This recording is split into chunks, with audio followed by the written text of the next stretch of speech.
These two DIY cleaning mixes are always in my cleaning kit because they're simple, versatile, and relatively inexpensive. Let me show you how to make them. The supplies we'll be using today to make these mixes is white vinegar, 70% isopropyl alcohol, it's always hard to say, a little bit of Dawn dish soap, and some water. The first mix I'm gonna show you how to make is my DIY vinegar mix. It's pretty simple to make, and chances are if you've watched my videos before, you've seen me use it and heard me talk about it.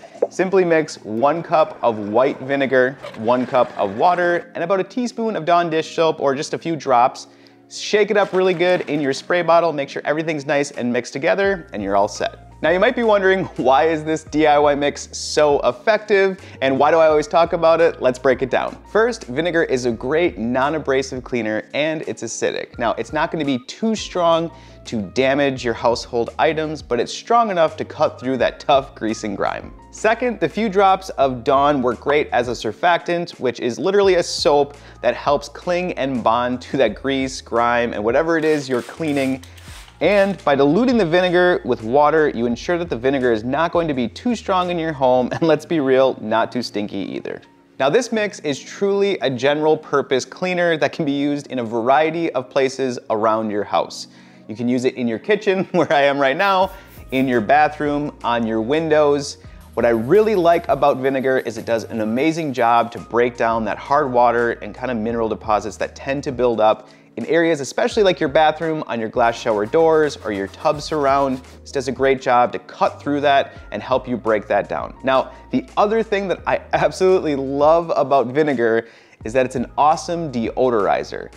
Now I know what you might be thinking, Brandon, I hate the smell of vinegar, and you're telling me that that's going to make things smell better. Isn't it just gonna smell like pickles? I know that is what I get in the comments quite a bit, but once the vinegar actually dries, it completely evaporates, you don't smell that anymore, and it neutralizes whatever stinky odor that was on the surface. So I like to use this in places like your sofa. If you have a cushion, you've cleaned it, but there's still a persisting odor, you can use vinegar, even use the sun to help kind of break that down. Those two together do an awesome job. Now the two areas that I do not suggest using vinegar on would be number 1, your natural stones, things like your granite or even your marble countertops and things. What happens is the vinegar breaks down that stone over time. I've seen it happen where you start to use it and it doesn't do anything right away, but then over time, like the granite countertops themselves will kind of get hazy and foggy almost looking, and it's breaking down that stone, causing permanent damage. Stick around for the second DIY mix because I have a solution for your natural stones. The other area would be your wood floors, and again, the acidic qualities of the vinegar start to break down at that protective barrier that you have on the surface of your wood floors, and then once that's gone, it can actually damage the wood itself. So the second mix is similar to the first one, but instead of using the vinegar, we're gonna use 70% isopropyl alcohol. To mix this one up, just grab 1 cup of water, 1 cup of 70% isopropyl alcohol, and again, about a teaspoon of Dawn dish soap. This mix is so effective because alcohol is a potent solvent. Now, similar to the vinegar, it does help break down and dissolve your dirt and grime that you're gonna wanna clean up from the surface. But what makes this mix different from the vinegar mix is that the fast evaporating nature ensures that surfaces will dry quickly, leaving them clean and streak-free.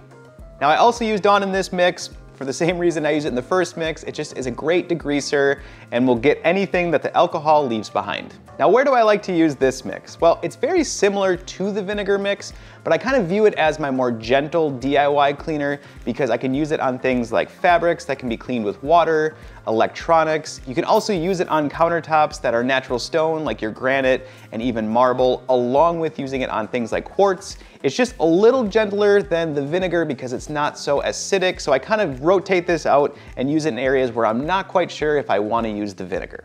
Now the other thing about this mix is it does have some disinfecting properties, but I will say if you want to use it for 100% a disinfectant, I would not add the water to this mix and just do the 70% isopropyl alcohol and a little bit of Dawn, and then you can disinfect things like your doorknobs, your high touch surfaces, and even your countertops too.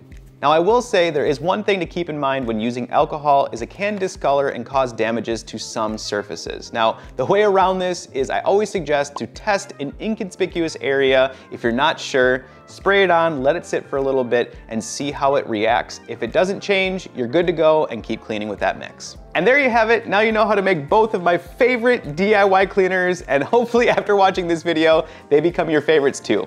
Now, if you have any cleaning questions, drop a comment below and I'll help you clean that up.